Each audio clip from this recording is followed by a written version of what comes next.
Bonjour à tous, j'espère que vous allez bien. Vous êtes bien branchés sur votre chaîne Vie de couple chrétien et ses réalités. Ici votre précieux frère Omaric.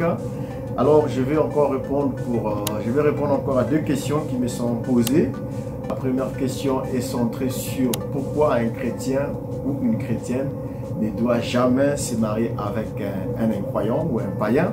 Vous savez toujours que ce sont des questions très difficiles qu'on ne peut pas répondre de façon simple, gratuite. Tu donnes une analyse comme ça, tu balances des réponses dans un public tellement élargi que vous êtes. Et donc, il faut savoir ce qu'il faut dire et il faut bien méditer et réfléchir avant. Et donc, par la grâce de Dieu, nous allons essayer de répondre à la lumière de la Bible. Donc, la première question, pour répondre à la première question, pourquoi un chrétien ne doit jamais se marier avec un incroyant? En fait, il faut remonter dans l'histoire de la Bible. Si vous lisez le livre de Néhémie, vous allez voir, Néhémie 13, on parle de ça. Si vous lisez aussi le livre des Juges 15, on parle de Samson qui avait aimé une femme philistine et ses parents ont dit on doit se marier entre nous. Dieu est radical concernant le mélange physique du sang juif avec un autre sang. Parce que ces peuples extérieurs, si vous savez bien, ils adoraient des idoles, des statues. Mais le peuple hébreu adorait le Dieu d'Abraham. Voilà pourquoi Abraham, quand il voulait que son fils Isaac se marie, Abraham envoyait son serviteur vers sa famille pour qu'il ne puisse pas prendre une cananéenne qui n'adore pas le Dieu d'Abraham. Il devait aller chercher une femme qu'on appelait Rebecca, qui a été élue dans sa maison, là où il y avait la famille d'Abraham, là où il y avait des gens qui croyaient le même Dieu que le Dieu d'Abraham. Si vous lisez Genèse chapitre 24, vous allez voir que là-bas, le père de Rebecca a bien dit, et la sœur ont dit que ceci vient de Dieu, parce qu'ils croient en Dieu, ce n'était pas des incroyants. C'est pareil pour cette femme. Donc pour aller droit à la question numéro 1, pourquoi on ne doit pas se marier? Parce que la Bible dit quel rapport y a-t-il entre la lumière et les ténèbres? Et il dit encore que les mauvaises compagnies corrompent les bonnes mœurs. C'est par ce verset que je vais répondre à cette question. Donc nous allons lire dans la Bible, il est dit ceci. Corinthiens chapitre 15, à partir du verset 33, il est dit ceci. Ne vous y trompez pas, les mauvaises compagnies corrompent les bonnes mœurs. Ne vous y trompez pas, les mauvaises compagnies corrompent les bonnes mœurs. Pourquoi les mauvaises compagnies peuvent corrompre les bonnes mœurs? Parce que toi tu parles la langue alpha et elle parle la langue bravo, vous parlez la langue anglaise et elle parle la langue chinoise, vous n'allez pas corrompre, vous n'allez pas marcher ensemble. Un tel couple serait un mariage mixte, comme dit la Bible. Ne contractez pas de mariage mixte, Dieu est contre cela et Dieu a toujours interdit cela. Pourquoi? Parce que cela va vous écarter. Et la première personne, deux personnes, je vais prendre comme exemple dans la Bible, qui ont contacté ce type de mariage mixte que Dieu condamne, c'est-à-dire entre un croyant et un incroyant. Nous allons prendre l'exemple d'Akab. Akab avait été un bon garçon, un bon roi. Et avec la petite femme païenne qu'on appelle Jézabel, vous connaissez l'histoire dans le livre des rois, vous pouvez lire à partir du 1 roi, à partir du verset 17, 16, 13, vous allez voir l'histoire d'Akab et l'histoire de Naboth avec son champ que Jézabel, cette femme païenne, a détourné Akab qui était un croyant et l'a mené à adorer les idoles jusqu'à devenir un païen, jusqu'à ce que Dieu l'a détruit. Donc vous comprenez que par un mariage pareil, il y a un qui doit gagner, l'autre doit perdre. Parce que le mariage n'est pas pour vous garder au même niveau. Si tu te maries, mon frère, avec une femme qui est païenne, forcément, elle va te donner un peu d'elle. Sur le côté physique, côté spirituel. Et tes enfants vont refléter un peu de nature de leur mère. Et dans l'éducation, vous aurez beaucoup du mal à éduquer vos enfants selon les seigneurs. Ça veut dire que est-ce qu'ils seront chrétiens, est-ce qu'ils seront païens? Vous comprenez bien? Donc il y aura un problème d'éducation, il y aura un problème d'autorité, il y aura un problème d'orientation sociale pour les enfants. Et il y aura même un problème qui est plus difficile, c'est que spirituel. Parce que si c'est une femme païenne qui n'est pas délivrée spirituellement, qui a beaucoup de combats dans sa famille, et qu'elle rentre dans le mariage avec ça, tu vas voir ta vie qui était en haut commence à chuter. Donc ta marche peut être détruite, tes finances peuvent être détruites, ta vie spirituelle peut être cassée, tu peux me rétrograder, oublier le Seigneur. Parce que chaque fois que tu vas vouloir prier, elle, comme elle ne connaît pas Dieu, ou lui, comme il ne connaît pas Dieu, il va commencer à se moquer de toi. Mais qu'est-ce que tu fais? Tout ton prière, tu me fais honte devant les gens. Vous allez partir au restaurant avec lui, toi tu viens avant de manger, tu vas rendre grâce au Seigneur. Car la Bible dit, rendez grâce à Dieu en toutes choses. Tout ce que vous faites, il faut d'abord rendre grâce. Si tu veux prier pour la nourriture, lui il dit, tu me fais toujours honte devant les invités, tu commences à te griller la tête devant la nourriture. Ça c'est quoi ça? vous voyez, mais vous allez voir les musulmans, ils n'ont pas honte. Partout ils sont, s'ils trouvent que c'est l'heure de la prière, ils mettent sa natte au sol, ils commencent à adorer son Dieu, ils prient. Mais les chrétiens, vous voyez qu'on a toujours honte, ils ont toujours peur, tout ça. Donc, c'est important de rencontrer la personne qui croit exactement comme toi, comme les Tigwembe, de se marier avec les personnes qui croient exactement comme toi. Pourquoi? Parce que si vous lisez l'histoire de Samson, dans Juge chapitre 15, vous allez voir, là, sa famille, son père et sa mère se opposaient pour lui dire, n'y a-t-il pas parmi ton peuple des gens pour que tu ailles prendre une femme philistine? Et quand on vient sur la deuxième personne que je voulais prendre comme exemple, c'est l'histoire du roi, le roi Salomon, qui est un homme oint, que Dieu a béni, que Dieu a élevé, que même Jésus, quand il est venu sur terre, il a dit qu'il n'y a personne qui a été vêtu comme Salomon dans toute sa gloire. Et Salomon était le fils de David, qui n'a pas connu la galère, qui est né dans une maison d'un parent qui adorait le bon Dieu, qui était David. Vous savez que Salomon est né de David avec son union avec la femme de Uri. Mais Dieu a pris cet enfant de la richesse directement au trône. Il était béni, mais il a fini à adorer les idoles comme ses femmes. Pourquoi? Parce que ce sont des femmes étrangères. La Bible dit que les femmes étrangères détournèrent Salomon de la voie du Seigneur. Ce sont des femmes étrangères qui l'écartèrent de la voie du Seigneur.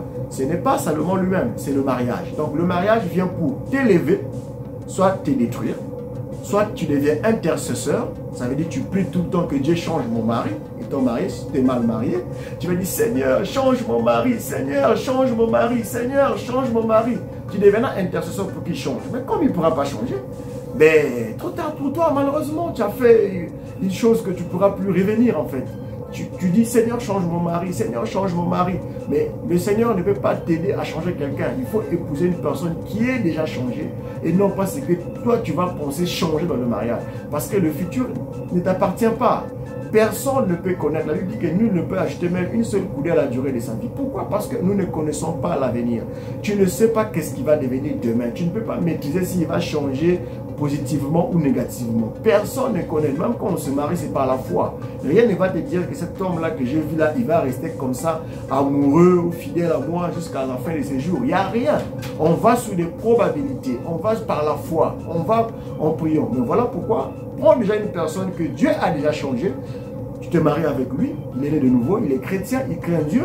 Que de prendre une personne que Dieu n'a pas encore changé, que toi tu penses changer. Parce que dans le mariage, quand il va connaître ta nullité, quand il saura tes points faibles, là le vrai respect va apparaître. Maintenant l'amour là que tu avais pensé changer va se faire voir. Tu verras qu'il n'y avait pas, tu n'as pas le pouvoir de le changer. Les changements c'est Dieu qui donne et les changements c'est quand la personne décide de donner sa vie à Christ et le suit. Donc voilà un peu l'introduction pour cette question. Donc on se marie pour beaucoup de raisons. Maintenant comme il y a plusieurs raisons pour cette question, je ne vais pas m'attarder sur toutes les raisons. Je vais prendre peut-être 2 ou 3. Donc je vous ai pris 2 exemples.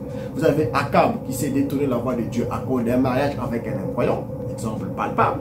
Vous avez Salomon à cause de plusieurs mariages. La Bible dit que les femmes étrangères les détenaient la voie du Seigneur. Noir sur blanc c'est écrit. Vous allez voir aussi Samson, que je vous ai dit dans Juge 15, ses parents sont opposés à lui. Et la finalité, c'est que la femme là a fait tout pour qu'on puisse tuer Samson. Vous connaissez la suite de Delilah et Samson, comment ça s'est passé. Sa femme même a été donnée par un autre collègue qui a couché avec lui après le mariage de Samson. Toute l'histoire dans le livre des Juges à partir du chapitre 14, parce que je ne peux pas tout lire. Juge 14 jusqu'au juge 15, vous allez voir toute l'histoire de Samson. Donc c'est pour dire que le mariage avec une personne qui ne croit pas. Je vais quand même lire le verset de juge 15, là où ses parents ont regretté pourquoi lui voulait épouser une femme incroyante. Nous allons lire juge chapitre 14 à partir du verset 1 jusqu'au verset 2 ou 3. Samson descendit à Timna et il vit une femme parmi les filles des Philistins. Verset 2. Lorsqu'il fut remonté, il les déclara à son père et à sa mère et dit: j'ai vu à Timna une femme parmi les filles des Philistins, prenez-la maintenant pour ma femme.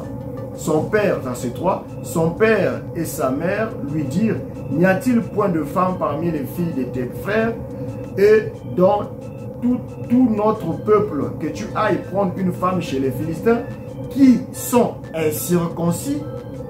Ça veut dire qu'ils n'ont pas la circoncision qui était le signe physique pour les Juifs. Donc un païen, c'est-à-dire une personne qui ne croit pas. Et nous, aujourd'hui, la circoncision, c'est le Saint-Esprit. Là, Dieu t'a circoncisé, tu es né de nouveau, tu es parti du Saint-Esprit. Là, tu te maries. Donc là-bas, l'Ancien Testament montre le type. Le Nouveau Testament, c'est la réalité. Aujourd'hui, quand l'apôtre Paul dit dans le livre de 1 Corinthiens, qu'est-ce qu'il dit? l'apôtre Paul dit en 1 Corinthiens chapitre 7, il dit qu'une femme qui était avec un homme marié, si elle veut se remarier, il doit se marier dans le Seigneur. 1 Corinthiens 7 à partir du verset, je crois, 39, on va lire, 39 ou 38, on va lire ce que l'apôtre Paul dit. Voilà, 1 Corinthiens chapitre 7 à partir du verset 39, il est dit, une femme est liée aussi longtemps que son mari est vivant. Mais si le mari meurt, elle est libre de se marier à qui elle veut. La Bible est claire, à qui elle veut. Mais seulement que ça soit dans le Seigneur. Quand on dit dans le Seigneur, c'est quoi? L'apôtre Paul est clair, il dit qu'on ne peut pas... Quel rapport y a-t-il entre la lumière et le ténèbre? Ou quel rapport y a-t-il entre le temple de Dieu et les idoles? Si vous voulez lire le verset là, vous pouvez lire dans 2 Corinthiens chapitre 6, à partir du verset 15 à 17. Moi je vais lire seulement le verset 15, il dit, quel rapport y a-t-il entre Christ et le diable? Ou quel rapport le croyant a-t-il avec l'incroyant? L'apôtre Paul précise bien. Tu vas dire, non frère, on n'a même pas précisé l'incroyant. Le rapport entre l'incroyant et le croyant. Ici, on ne parle pas de rapport dans le sens de fréquenter, vous pouvez travailler ensemble avec les incroyants, mais le mariage c'est un pacte, c'est un lien. La Bible dit que de deux devenant une seule chair. Quand on dit deux devenant une seule chair, prenez le verset de Corinthiens 2, je crois 6, qui dit bien que celui qui s'attache à la prostitution est une seule avec chair avec elle. Vous voyez que la prostitution qui concerne un païen, parce qu'un prostitution est considéré comme une personne qui est païen, quand tu te maries avec cette personne qui ne croit pas, mais tu es une seule chair avec lui. Tu partages même ses démons, tu partages même ses malédictions, tu partages même ses ancêtres, toutes ces choses qui l'accompagnent, parce que le mariage est un lien. Et le lien là, ça fait un transfert de bénédiction ou de malédiction. Je l'ai dit dans plusieurs vidéos, vous pouvez suivre les 10 critères du choix d'un bon conjoint. J'ai déjà traité cette question avec mon épouse, nous avons fait une vidéo là-dessus. Je pourrais vous mettre le lien en description. Donc, la Bible dit qu'entre l'incroyant et le croyant, quel rapport y a-t-il entre le temple de Dieu et les idoles? Vous voyez? Donc, si vous lisez plus le chapitre, vous allez voir que la Bible refuse ça. Donc, Dieu veut une séparation avec le monde. Voilà pourquoi Jésus dit dans le livre de Jean 17, ils sont dans le monde, mais ils ne sont pas du monde. Nous ne sommes pas avec les païens. Nous n'allons pas écouter les musiques du monde. Toi, tu vas aller prier, ta femme va dire, allons écouter la musique du monde. Toi, tu vas aller chanter les chansons de Dieu à l'église, lui, il va vouloir chanter les chansons du monde à la maison. Tu vas éduquer les enfants selon les seigneurs, lui, il va vouloir éduquer les enfants. Le mari ou la femme va vouloir éduquer les enfants selon ses ancêtres. Toi, tu vas aller faire le baptême d'eau, il va vouloir qu'on puisse aller circoncire les enfants, les trucs de force et de protection des fétiches. Tu vois que vous allez avoir deux modes de vie qui seront tellement imposés que vous n'allez pas pouvoir vous avancer. Donc, et la Bible est radicale là-dessus. Il n'y a pas de rapport entre la lumière et les ténèbres. Il n'y a pas le rapport entre l'incroyant et le croyant. Point. Le Nouveau Testament. On va dire non, dans l'Ancien Testament, on l'a dit oui, oui. Mais là, je viens de vous lire le Nouveau Testament. Donc, 2 Corinthiens 6, 15 à 17. On parle de l'incroyant et le croyant. On peut avoir des relations amicales avec eux, bien, puisqu'il faut qu'on s'approche d'eux pour les exhorter, pour les gagner à Christ. Mais toujours est-il qu'on sera limité. Moi, j'ai eu beaucoup des amis païens qui voulaient que je sois bien avec eux. Mais quand il s'agissait d'aller maintenant boire, vous voyez, moi je ne bois pas. Oh, on va aller au boîte de nuit. Moi, je n'ai pas boîte de nuit. Oh, moi, je vais aller... Donc, on est même dans notre relation, tu sens que vous vous ennuyez avec lui parce que vous n'avez pas les mêmes valeurs. Ça, c'est toi qui es ami chrétien avec un frère. Vous voyez, vous n'avez pas les mêmes valeurs. Vous êtes diamétralement opposés. Vous n'avez pas la même direction des choses. Du coup, dans cette relation amicale, vous voyez que ça ne marche pas. Maintenant, combien de fois le mariage? Là, vous allez partager l'intimité, la foi, toutes ces choses. Vous êtes obligé d'épouser une personne qui partage vos valeurs et qui marche avec vous. Entre parenthèses, ici, on ne parle pas d'une personne qui était déjà mariée avec un païen, qui a cru le Seigneur. Pour ce type de cas, nous avons déjà répondu à cette question dans d'autres vidéos. Nous avons dit que l'apôtre Paul a répondu en 1 Corinthiens 7. La femme incroyante à un mari incroyant ne se sépare pas. À moins que le mari incroyant ne veut plus de toi. Ça, c'est Paul qui l'a dit. Et plus tard, dans d'autres versets, je pense que c'est Pierre qui dit qu'une femme croyante, si elle mène une bonne vie, peut gagner son mari incroyant par sa conduite. Vous voyez, il y a deux passages dans le Nouveau Testament qui valident qu'un homme qui a une femme incroyante peut gagner son homme. Ou une femme qui a un mari incroyant qui vit ensemble peut gagner son mari par sa vie. Et l'apôtre Paul va plus loin jusqu'à dire que le mari est sanctifié par la femme qui a cru. Comprenez que c'est très puissant. Donc, on ne parle pas de ce type de cas. Donc, on revient sur la question. Donc, Dieu est catégorique. En aucun cas, un croyant devait épouser un incroyant. En aucun cas, un frère va aller choisir une femme dans le monde sous prétexte que, comme un frère disait que non, moi ma côte est partie tomber dans le monde quand Dieu distribuait nos côtes. Non, c'est faux mon frère. Dieu lorsqu'il t'appelle, Wembe dit qu'il appelle sa femme. Et nous sommes tous sacrificateurs de ce royaume spirituel de Christ qui est l'épouse. Quand Dieu nous a appelés, il nous a appelés avec nos femmes. Nos femmes sont là avec nous les croyants. Tu ne peux pas t'appeler toi et il t'appelle pas ta femme. Ça n'a aucun sens. Tu ne peux pas dire que ma femme est dans le monde. S'il est dans le monde, comme tu le dis, laisse Dieu la convaincre, la croire elle-même, mais pas que toi tu fasses des calculs pour l'amener, pour l'épouser après. Ce type de calcul finit toujours par se gaspiller. Et la majorité des cas, ceux qui ont fait ce cas-là, ce type de jonglage-là, ont fini par perdre leur couple ou regretter après. Mais ils sont déjà liés avec une personne qui était venue, non pas pour le Seigneur, mais qui était venue pour le mariage. Et dans ce contexte-là, il est venu pour le but pour lequel il est venu. Dès que le but sera atteint, sa vraie nature sort. Il n'y a plus d'extra, il ne te craint plus, il ne lit plus les citations. C'est quoi les citations? C'est quoi la Bible? C'est quoi les ceci? Votre église là, vos histoires de Dieu là, vous comprenez? Parce qu'en elle, il y a encore le monde. Donc on ne peut pas épouser un païen. En aucun cas. On se marie toujours avec des gens qui partagent la même foi que vous. Même étant que chrétien.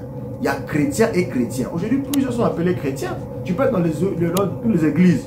Hein? Madame dit qu'il y a 3 sortes de croyants même dans une même église. Tu peux avoir dans une église tout le monde frère. Mais ce n'est pas tout le monde qui est assis à l'église qui sont mariables. Il y a des gens qui sont encore des païens étant assis au banc.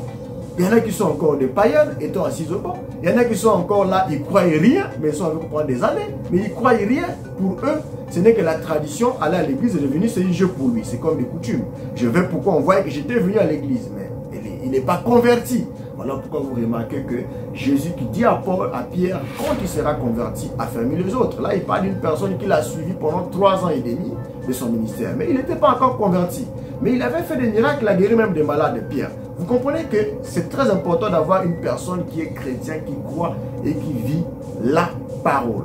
D'où l'importance de comprendre l'intérêt de la nouvelle naissance avant de se marier. On se marie avec une personne qui est née de nouveau, non pas une personne qui ne croit pas. Ça sera encore pire d'épouser. Laisse Dieu changer la personne que tu veux te marier avant que toi tu puisses espérer le changer. Tu n'arriveras jamais à changer une personne. Surtout une personne qui voit ta nudité, tu n'as pas la capacité de les changer. Je t'ai dit déjà, c'est d'office une fuite en avant que tu as fait, ou bien un combat, une bataille perdue d'avance. Voilà, marie-toi avec une personne qui croit comme toi.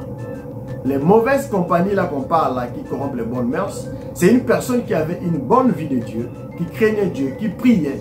Dès qu'il tombe dans la main d'une personne qui n'est pas assidue à la prière, qui est encore un incroyant, qui est païen, même s'il est religieux, s'il n'est pas assidu, il peut détruire la vie d'une personne qui était abandonnée. Donc même dans le milieu religieux, choisis un croyant. Ne prends pas un soi-disant croyant, puisqu'il y en a 300. Tu ne peux pas écarter les 300. Ils sont là à l'église assis au banc, ils chantent même, ils dansent, ils prient. Jésus a dit dans l'autre verset, je crois dans Matthieu chapitre 15, ou bien Jean 15, il dit plusieurs, non, Jean 7 verset 15 ou Jean 15 verset 21, je vous mettrai le verset. N'avons-nous pas fait ceci à mon nom? Jésus dit que je ne vous ai jamais connu. Donc tout ce qu'il faisait là, Dieu n'avait jamais connu ces gens-là qui faisaient des miracles, des œuvres en son nom. Il appelle un ouvrier d'iniquité. Donc ceux qui connaissent le bien, mais qui ne le font pas, mais qui font le mal par exprès. C'est-à-dire ils savent que c'est mauvais, mais ils le font quand même. Donc, 2 Corinthiens 6, verset 14 dit, ne formez pas un attelage disparate avec les incroyants. En effet, quelle relation y a-t-il entre la justice et le mal? Où y a-t-il de commun entre la lumière et les ténèbres? La Bible est aussi claire que ça. Aussi claire que ça. Donc, un autre verset que j'aime bien lire, c'est le livre des Proverbes qui dit, on peut hériter de ses parents les richesses, les maisons, les biens. Mais une femme intelligente, c'est un don de Dieu. Un don de Dieu. Vous écoutez le mot? Don de Dieu. Alors, quand on dit quelque chose qui est un don de Dieu, une bonne femme ou bien un bon mari, si c'est un don, en ce cas, il faut que tu cherches la volonté de Dieu dans chaque chose que tu veux faire dans le choix. Si Dieu n'est pas dans ta démarche, sache que tu es en train d'aller toi-même hériter simplement un bien d'un parent. C'est comme un bien que tu as hérité parce que tu n'as pas fourni des efforts, c'est un don. Mais c'est un bien. Mais la femme sage que Dieu te donne, ça c'est un don que Dieu donne à ses enfants. Et ce n'est pas donné à tout le monde. Donc il faut chercher les enfants de Dieu chez sa face. On va évoluer. Pour durer dans le mariage, tu n'as pas besoin seulement de l'amour ou parce qu'elle est belle. La beauté peut finir dans le temps, elle peut tomber malade, elle peut vieillir, elle peut faner. Donc la beauté est temporaire. Pour faire même 25 ans de mariage avec elle, seul l'amour ne suffira pas. Il faut que tu aies d'autres valeurs qui vont vous garder. Parce que tu avais besoin du sexe. Dès que tu as eu le sexe, là, tu vas trouver que ce n'est plus ça. Tu vas maintenant prendre le relais. Qu'est-ce qui peut prendre le relais après le sexe? C'est la crainte de Dieu, l'amour de Dieu, le pardon. Il y a beaucoup d'autres valeurs. Est-ce qu'elle partage ta foi? Très important. La Bible dit que ton péché t'atteindra. Dans le livre de Nombres et Romains chapitre 6, Nombre 32, verset 23. Vous pouvez aussi lire Romains 6, verset 23, qui parle de péché t'atteindra. Donc le mal que tu as fait te reviendra toujours. Toi, tu penses que tu es parti pour un païen en cachette pour l'amener à l'église. À la fin, tu vas l'épouser et tu espères que le païen là soit une bonne personne. Mais le plan que tu as fait, ça va te rattraper toujours dans la langue. Ça va te rattraper toujours dans la langue. Ton péché t'atteindra toujours. Donc, dans la vie, il est important de noter 3 points pour faire son choix. Il faut voir le plan social. C'est vrai que tu l'as aimé. Mais sur le plan social, est-ce que vous avez les mêmes valeurs?